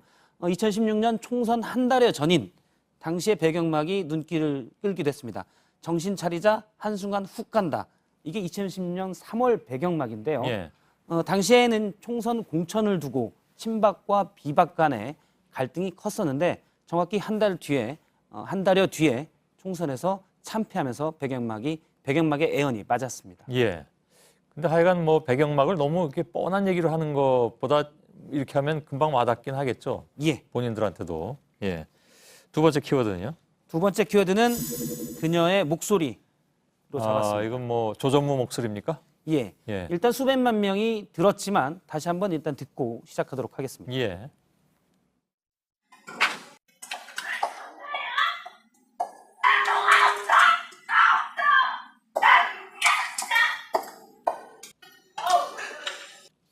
예. 시청자 여러분께서 혹시 또 좀 스트레스를 받으셨을지 모르겠습니다. 예. 사무실에서 이렇게 소리를 지를 수 있는 것인가? 일반적으로 이해하기 좀 어렵습니다. 그죠? 예, 그렇습니다. 예. 일단 이게 누구 목소리냐에 대한 논란이 좀 있었다면서요? 예, 대한항공 측에서는 조전무의 목소리인지 공식적으로 확인할 수 없다고 밝혔는데요. 그래서 저 녹음 파일을 제보했던 제보자가 오마이뉴스 측에 본인의 사원증을 캡처해서 올리면서 맞다라고 주장하기도 했습니다. 예. 그렇지만 일부에서도 여전히 의구심이 있습니다. 의구심의 근거는 지적하신 대로 사무실에서 과연 저런 톤, 저런 어휘, 저런 데시벨의 목소리를 낼 수 있느냐는 일반적인 상식에서 나오는 의구심입니다. 예. 그래서 뭐 사무실이 아니라 무슨 종교시설이나 일부 사이비 종교시설이나 무슨 연극 연습을 하는 자리 아니냐 이런 얘기도 있었는데요. 예. 한 게시판에 익명 게시판에 내부 직원이 친절하게 기자들의 취재 방법을 알려줬습니다. 내부 현직 직원들의 고발은 좀 어려우니 전직 임원들을 접촉해봐라 이렇게 해서 실제 전직을 제가 접촉을 해봤습니다. 그랬더니 저 목소리의 주인공이 조현민 전무가 맞다. 상당히 가깝게 있었던 전직 임원입니다. 예. 그러면서 이른바 갑질 논란에 대해서 물어보니까 자세한 내용은 어쨌든 말하기 그렇다라고 얘기했고요. 예. 또 다른 전직 관계자는 조전무의 목소리가 맞다라고 확인을 해줬고 소리를 들어보니 내가 있을 때보다 증세가 심해진 듯하다라고 당시에 대한 평가도 했습니다. 증세라고 표현하는군요. 내부 직원들 사이에서는 분노 조절 장애가 있는 것 아니냐라는 얘기가 많이 나오고 있습니다. 내부 직원들의 주장입니다. 예. 아무튼 복수의 관계자들이 직접 박 기자가 통화해 본 사람들이 이 목소리가 맞다 이렇게 확인을 해주고 있는 상황이네요. 예, 그렇습니다. 조전무는 이전에 언니인 조현아 부사장의 땅콩 회항 논란 때 복수하겠다 문자를 보내서 논란이 됐던 적이 있는데요. 앞서 이제 녹음 파일을 제보했던 사람은 우리에게도 가족이 있다 이런 얘기를 했었는데 제가 접촉한 한 현직 대한항공 관계자는 사실 저런 일들이 회사에서 비일비재한 거를 부끄러워서 가족에게 숨겨왔는데 저런 소리 들으며 회사 다닌 걸 이제 가족들이 알게 된 것이 가장 가슴이 아프다라고 전했습니다. 그렇죠. 예, 그 심정이 충분히 이해가 갑니다. 예. 자, 세 번째 키워드를 볼까요? 네, 세 번째 키워드는 친구의 설전으로 잡았습니다. 예, 이건 누구 얘기입니까? 오늘 국정원 특수활동비 뇌물수수 혐의로 최경환 전 부총리의 공판이 있었는데요. 증인으로 뇌물을 준 혐의를 받고 있는 이병기 전 국정원장이 나왔습니다. 최경환 전 부총리는 이병기 전 국정원과 가까운 사이였다라고 한때 진술한 바 있는데 오늘의 설전 내용은 전혀 그렇지가 않았습니다. 두 사람이 싸웠나요? 거의 말싸움 수준이었었는데요. 최경환 의원이 이병기 원장이 국가의 예산을 잘 모르셔서 검찰 의도에 자꾸 이용당하는 진술을 하셔서 답답하다라고 진술을 했습니다. 그러자 이병기 전 원장이 발끈해서 제가 뭐 어리석은 놈도 아니고 검찰 유도에 말려드는 것이 아니다라고 진술을 했습니다. 그러면서 서로 약간의 공방이 오가자 이병기 전 국정원장이 최 의원이 본인에게 전화를 2번 했다는데 성황종 때도 검찰 조사 안 받게 해달라고 전화하지 않았냐라고 얘기를 하자 최경환 의원이 그런 적이 없습니다라고 단언을 했고요. 그러자 무슨 선배 공천을 못 받았을 때도 전화를 했다라고 하자 그때는 비서실장 때 아닙니까? 라고 바로 최경환 의원이 반박을 했습니다. 이런 설전 간에 당시의 국정원장 또 친박 핵심 의원 간의 치부들이 모두 드러났습니다. 저렇게 싸우다 보니 검찰에서는 나중에 증인 물 한 잔 드시죠라고 좀 말린 뒤에 진술을 이어갔습니다. 알겠습니다. 여기까지만 듣겠습니다. 박성태 기자였습니다. 수고했습니다. 네, 내일 오늘보다 더 포근합니다. 다만 수도권과 충북을 중심으로 오전 한때 미세먼지 농도가 높겠습니다. 미세먼지 높다는 건 이젠 뭐 뉴스도 아닌 것 같습니다. 저희 끝나고 소셜 라이브 진행하겠습니다. 세월호 현장에 가 있는 세 기자를 영상 통화로 연결해서 진행하도록 하겠습니다. 저희들은 내일도 최선을 다하겠습니다. 고맙습니다. 머나먼 길 떠나온 사람처럼 마치 배웅나온 것처럼 다시